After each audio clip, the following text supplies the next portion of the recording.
The Cavalcade of America, presented by DuPont.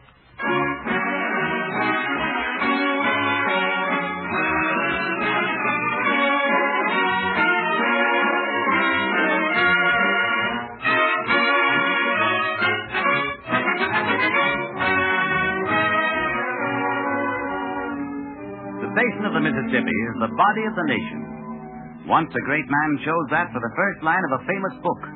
He went on to tell how the Mississippi rises in the Dakotas, how thousands of other streams dance down through the Rockies and from the Alleghenies to join the Mississippi.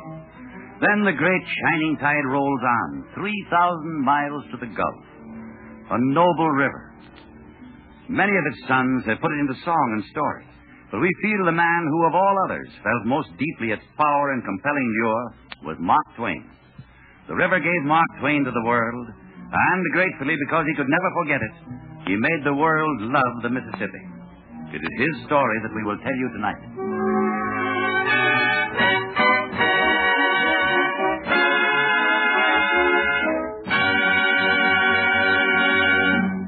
Fish gotta swim, birds gotta fly. From Showboat, Jerome Kern's immortal score of Edna Ferber's drama of the Mississippi, Don Voorhees and the DuPont Cavalcade Orchestra play a familiar melody.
Mark Twain, the call of the rivermen, which means safe waters. Mark Twain, the chosen name of a gentle American humorist beloved the world over. He was born Samuel Clemens in 1835. He grew up in Hannibal, Missouri, where his friends all used the Mississippi for a playground, swimming in it, fishing in it, using its caves to play pirates. Hannibal was a typical sleepy river town of the period, lying in the sun like a village of the dead. And the only times it ever woke up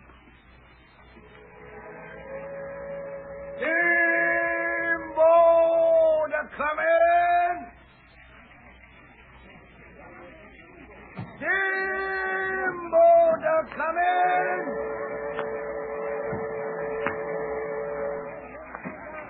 Steamboat rounding the point!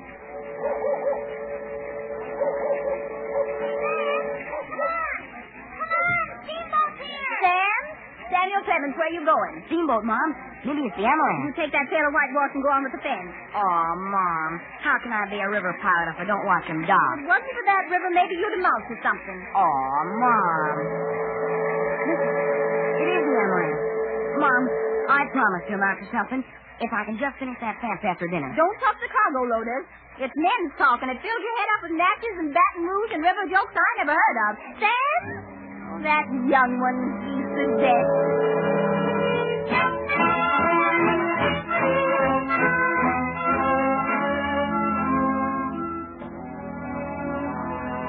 Queens of the Mississippi were her stately steamboats, and kings were the river pilots. Every boy in Hannibal dreamed of the river as a Nantucket or Gloucester boy dreams of going to sea. One by one, Sam's friends went off down the shining highway, and at last came the time when Samuel Clemens, in his early 20s, walked into the pilot house of the steamboat Paul Jones bound south to ask the vital question. Captain Bigsby, might I talk to you while you're at the wheel? Sure, son. Sit down. Chance you might need a hand on this ship? Where are you from? Oh, good many places. New York, Philadelphia, St. Louis, and Keokuk. I'm a printer by trade. Name is Samuel Clemens. This river is where I lived till I was a man grown. On it, in it. I could swim from that Missouri shore to Illinois and back. You know Willie and Bart Bowman? Bowen boys? Mm-hmm. Well, they're pilots on the St. Louis, New Orleans run. Mm-hmm. Friends of mine. So? My mother always said it was the river that made us boys restless. Maybe she was right. Maybe if you try to leave the Mississippi, you always come back to it. Yeah, I couldn't say. Never tried leaving it. Well, how about it, Captain? Would you take an apprentice pilot? Cub pilot? I've steered everything else on this river. I've steered a rowboat and a raft and a log. You think you could learn 1,200 miles of river? Know the depth every inch of the way? Why, you got to know the look of every bluff, every tree and grove, by day or night, in different kinds of moonlight, in rain just let me have that wheel a minute. Yeah, step up. All right now. Hold her where she is. Right for that cottonwood tree. I'm going past Hannibal pretty soon, Captain. Hannibal, Missouri. How do you know? That's where I'm from. I reckon you got the feel of the river, all right. Gosh, come on, Captain. How about it? Well, I guess you'll be coming past Hannibal one way or another for years. I can use a cub.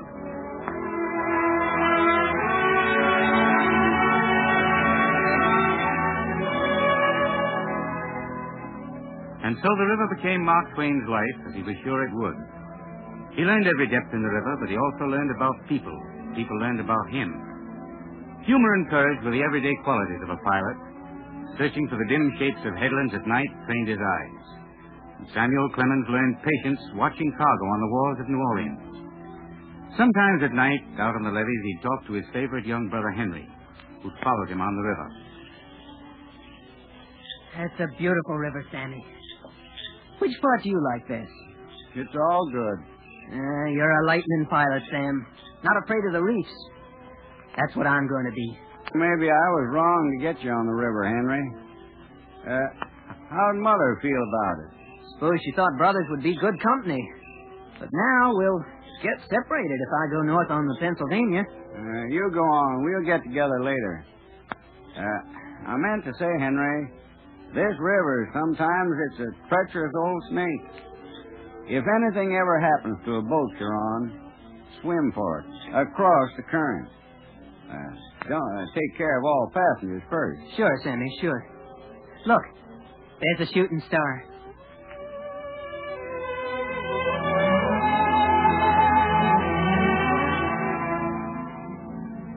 Samuel Clemens going north on the A.T. Lacey, Henry Clemens on the steamboat Pennsylvania, and the cruel river plotting to separate the brothers forever. A few days later in a Memphis hospital. The doctor told me the truth, Sam. Only a little longer. You can take some messages to Mother. Sure. Don't talk too much, Henry. The boilers exploded. I was in the water. I tried to head for shore. Like you'd warned me once. Across the current. Be easy, Henry. Across the current. And then I remembered what you said about looking out for the passengers. And I swam back. Curse the river? Curse it. Shut up, Sam.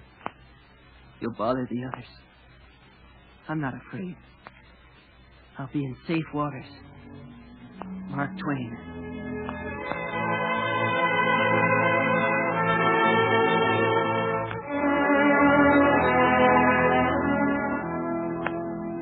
The lazy, beautiful river, the ominous, terrible river, had nourished Sam Clemens, made his living, given him quick laughter, and stolen his brother. When the Civil War began and made the river a kind of no man's land between north and south, the reign of the steamboat came to an end. From a river pilot, he became a miner and a prospector, and finally a newspaper reporter in the West. It was here that he first used the name Mark Twain to sign his articles. The humorous vein of his writings was widespread and gradually led to the lecture platform. But while lecturing was one brave adventure, falling in love was another. And one day, as he completed a visit to the home of the Langdons in Elmira, New York...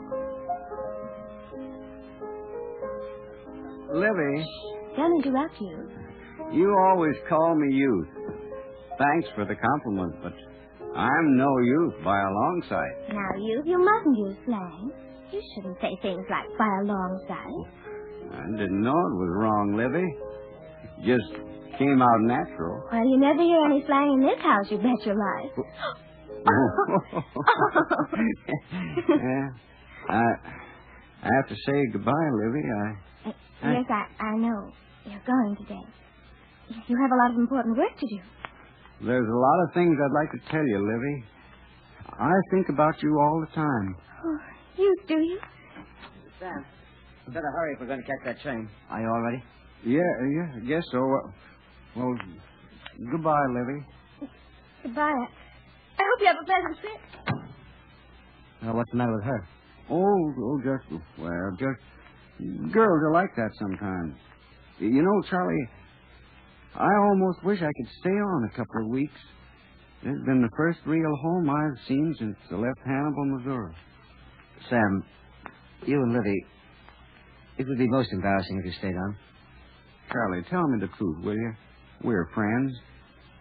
Is it because I'm a Westerner that I'm not good enough for your sister? No background, no education, no polish. Let's just don't bother with it, Sam.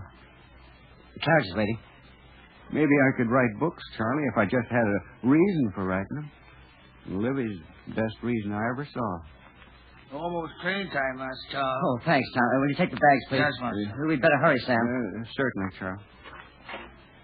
I wish I could say goodbye to Livy again. I promise not to tell her how I feel about her. It's better this way, Sam. Put the bags in front of the trap, Tom. I got 'em fixed, Master Charlie. Whoa, Bobby, whoa. What you acting up for? You gentlemen get in, please. Thank you, Tom.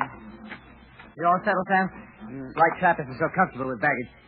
Say, Tom, this seat feels loose. Yes, it gotta be fixed mighty soon. Ready, gentlemen? Get up, Bobby. Get up. Stop! Oh, Bobby. Hold horses. Oh. Oh, my God. Poor Miss Charlie. Miss Charlie, you hurt?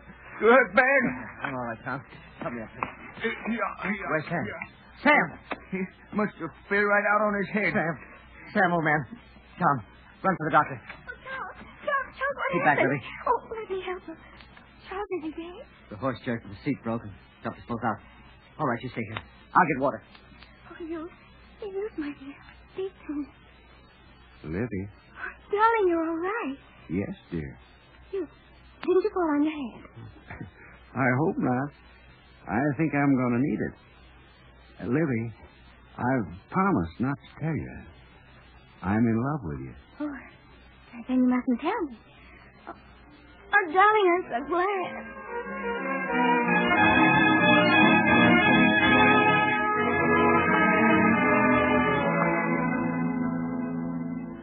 Samuel Clemens had left the river and set out on an even more exacting highway, the road to fame. Beautiful Olivia Langdon married him, and that was the inspiration for the books he began to write. But the books themselves went back to the Mississippi and touched to life the river and its villages and people. The Mississippi Valley was stamped in his drawl, his simplicity, his quiet humor, and the world loved him for it. Mr. Twain, on this visit to England, all the English want to understand your quaint American customs. Why are you carrying a cotton umbrella? Oh, because it's the only kind an Englishman won't steal.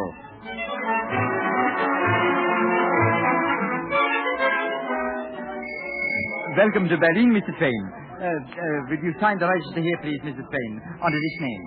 Grand Duchess Sophia and retinue.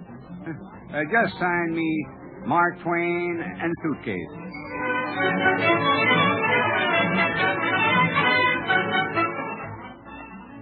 So many people come to interview you. Don't you think it will be a bit embarrassing for this reporter, your being in bed? Why, Livy, if you think so, we might have the other bed made up for him.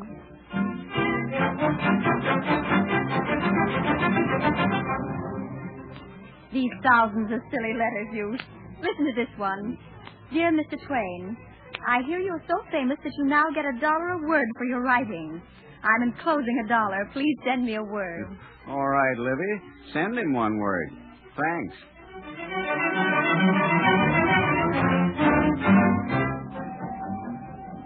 It is an honor, Monsieur Twain, to welcome you to the Republic of France. As you see by the crowd at the station, we read your books in translation. Well, it's fine to be here. Why, I've heard the people are so smart in Paris that even the children speak French.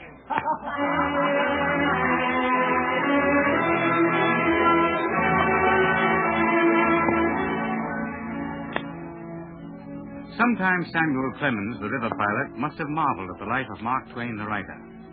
That man for whom everything turned to gold, whose friends were statesmen and philosophers, and whose books delighted presidents and kings, and who amused the entire world when he said that the report of his death was grossly exaggerated. But if there's one thing a pilot understands, it's hitting a reef. All the middle years of Mark Twain's life were rich with the dazzling confusion of success, adulation, and travel. Living at the Villa di Bani on a hill overlooking the towers of Florence, he finished Tom Sawyer. And then, nearing 60, in the full flush of fame, achievement, and honor, your publishing house declared a failure. Misunderstanding and ill will imminent. Debts total $70,000. Will you accept assignment of claims? Henry H. Rogers.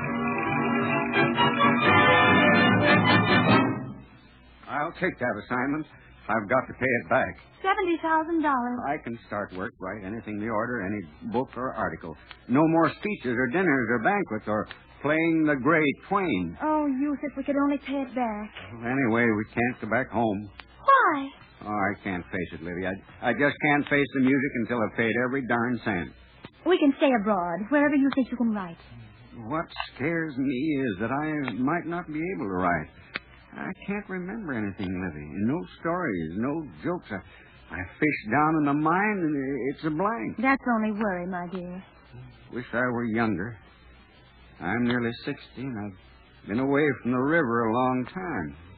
I mean, away from the people that I knew out there and knew how to write about. Oh, I know you can do it, Youth. Why, you've told me over and over again that the most you've ever been scared in your life was out on that river.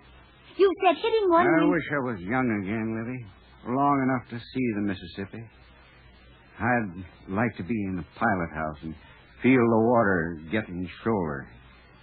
Livy, I never had an accident. Never lost a passenger or harmed a cargo. I'd hate to spoil a record.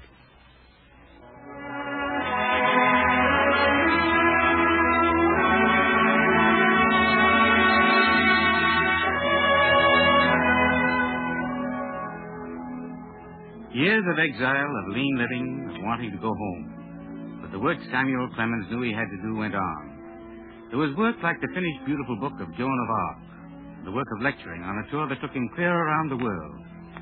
Personal sorrow distracted him. His lovely daughter Susie fell ill and died. But the pilot had set his hand to the wheel, and at last the debt was paid. He felt free then to come back to America, and even to pay the Mississippi a last sad visit. For the glory of steamboating was over. He was old, 70 years old. And sometimes he wondered what had been the good of his life and of all his books. We think that an English university gave the answer in 1907 at Oxford. 2 young Englishmen helped Mark Twain prepare for a solemn ceremony. This robe is fancier than the kind they wear in universities back home. Yes, you wear black in the States, do you not? Frankly, I never got a degree from a college, except this honorary kind. The best kind, don't you think? Well, I don't know. I certainly didn't have enough education. Picked up what I know on an old riverboat. On the Mississippi. How'd you know? Why, I've read your books, sir. I suppose most Englishmen feel that they know most about America from the speeches of Abraham Lincoln and from the books of Mark Twain. From Abe Lincoln and me. That's a compliment. I think you're all ready to join the procession now, Mr. Twain. Now, tell me again. What do I do? You simply walk with the others through the quad and into the Sheldonian Theatre, where Lord Curzon gives out the degrees. I walk up when I'm told to, stand as Lord Curzon says something in Latin, and walk back to my place. Oh, there's one thing, sir. Rather odd about Oxford, throws people off a bit sometimes.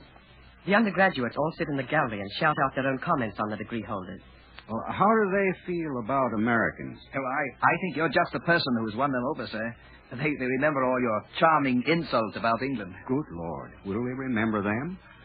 Oh, well, maybe they won't recognize me at all, and then I'll be safe.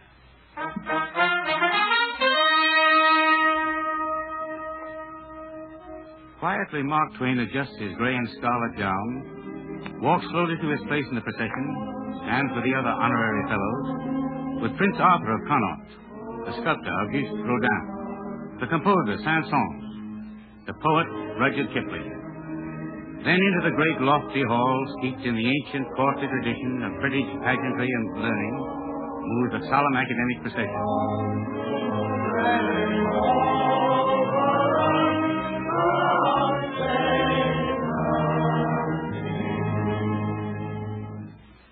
It's a wonder everybody can't hear my knees knocking. It's your turn now, sir. Mark Twain. Where's Tom Sawyer? He won't come to him.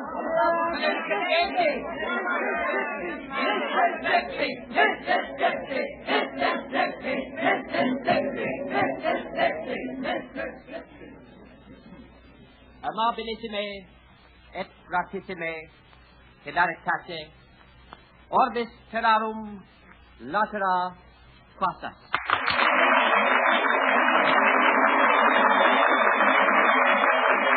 Sit here, Mr. Twain. We nearly brought the roof down for you. What did Lord Curzon say? I don't understand exactly. He said, most amiable and charming sir, you shake the sides of the whole world with your memory.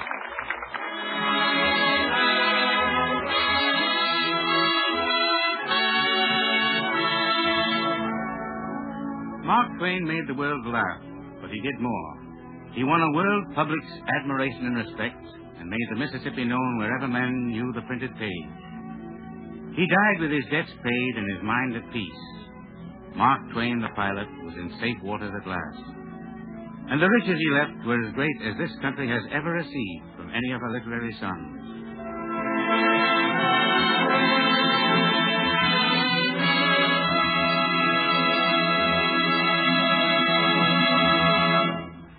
And now Basil Rysdale with a story from the wonder world of chemistry. It seems that every time I look into a story of chemistry, I discover a host of queer facts that I never knew before. I looked into the story of colored glass and found that a glass factory was America's first mint.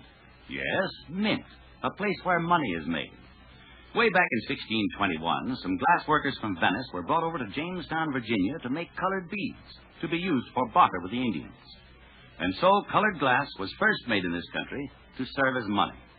And there's another angle to that story, because for many generations, it took plenty of money to buy colored glassware for home use. There was a good reason for the high cost of colored glass in days past. The maker had to have a tank full of molten glass for every different color he wished to use. So, to make a goblet with a red top, a clear stem, and a blue base, he had to make the three parts separately, and then cement them together. Chemistry has solved that problem. Today, he has only to make a clear glass goblet and then apply the remarkable surface colors used in modern glassware. These surface colors are glass, low-melting glass, ground to a very fine powder along with chemical pigment, then mixed with a solvent and sprayed on. The glassware then travels through an oven, where heat of 950 to 1100 degrees Fahrenheit causes the color to melt and stick fast. The glass article itself is safe because it won't melt at those temperatures. So you see, it's really glass applied to glass that obtains these handsome color effects at little cost. I was told by men in DuPont's ceramic color plant that at least 10,000 different shades or variations of color for glass and pottery can be obtained there. Much scientific skill must be used to make sure that each color has the same rate of expansion as the glassware. Otherwise, it would chip off when exposed to changes in temperature, such as caused by hot or cold drinks. And that's not all. Alkalis in soaps and foods, and sulfides from coal gas all attack color. Latest DuPont developments in this field resist these enemies so well and are so permanent, they're called super-resistant colors. Well, there's another kind of better living. Beauty for the home in the form of lovely glassware that everyone can afford. Yes, beauty that grew out of a pledge of service, the DuPont pledge. Better things for better living through chemistry.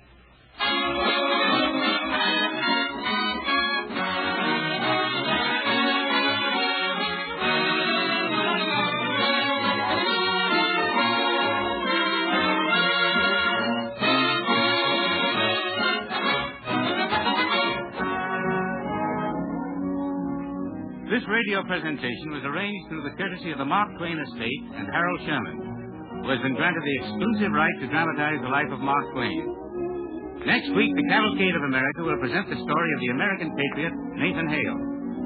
So until next week, then at the same time, this is Thomas Chalmers saying good night and best wishes from DuPont.